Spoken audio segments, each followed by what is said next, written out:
Listen. By now, you may have noticed that the Negro Leagues had great nicknames.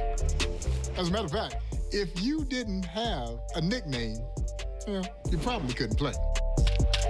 And one of the great nicknames and one of the greatest players that you likely never heard of was the legendary Norman Stearnes, a.k.a. Turkey Stearnes. The great cool Papa Bell would say that if Turkey Stearnes is not in the Hall of Fame, then no one should be in the Hall of Fame. Ooh, that Turkey Stearnes was something.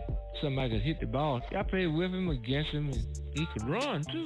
Yeah, he could throw. He could do everything, and was a gentleman. Who I think hit the most home run? Turkey Stearnes, I would say. Norman Turkey Stearnes earned his nickname Turkey because when he ran the base pass, his arms flapped like a turkey. But as I remind folks, this turkey could fly. Around the base pass and in the outfield, tracking down everything that came his way, and he had a cannon for a throwing arm. There was nothing that Turkey Stearnes couldn't do on a baseball field. No, you just gotta open your eyes. Well, Norman Turkey Stearnes, as a member of the Detroit Stars, played at Mack Park, which had what looked like a friendly 265 wall down the right field line. But what you'll want to remember is that wall was 12 feet high. And Norman Turkey Stearnes knew that he needed to hit it high and let it fly. Satchel Paige would talk about Norman Turkey Stearnes' hitting prowess, that he said Turkey would always hit him. In a game, he had collected 3 hits off of him. And Satchel said, the 4th time up at the plate, I felt like I better just roll the ball to the plate because I can't get him out. When Leroy Satchel Paige says that, then you know you must be a great hitter, and Turkey Stearnes was just that.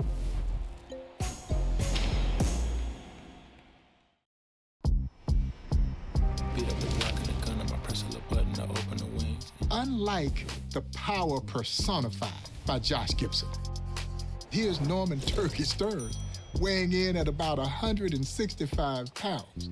So you didn't just automatically see power hitter.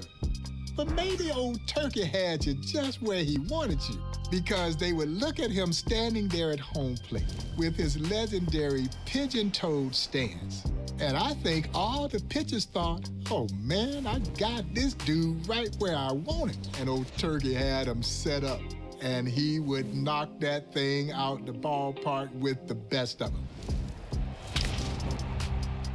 Is why a lot of people are surprised to learn that he led the Negro Leagues in home runs 7 seasons. He hit over 300 in 16 seasons. He now ranks number 6 in career Major League lifetime batting average and number 6 in all-time slugging percentage.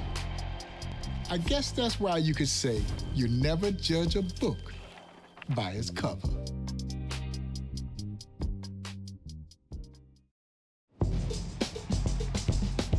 As a power hitter, Turkey Stearnes really never counted his home runs, particularly if they didn't help them win a game. As a matter of fact, the great Buck O'Neil joined the Monarchs the same year that Turkey was there. And Turkey, like most great hitters, had multiple bats. And so in this particular game, he hit it to the warning track, where the opposition caught it right on the base of the warning track. And that night, Buck says he goes up to check on Turkey in his hotel room, and there's Turkey sitting in the bed with the 2 bats. He had the lighter bat that he had used for the flyout, and he's got the heavier bat. And he looks at the lighter bat and says, if I hadn't used you, and I would have used you, I would have hit that ball out the ballpark.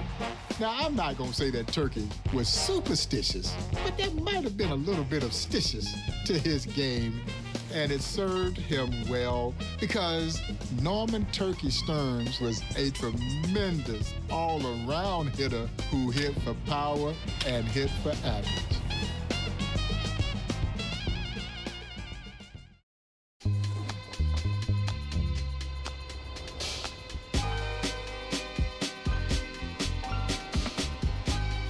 Turkey Stearnes hailed from Nashville, Tennessee. Fell in love with the game of baseball at an early age, and it would ultimately lead him to his dream of playing in the Negro Leagues.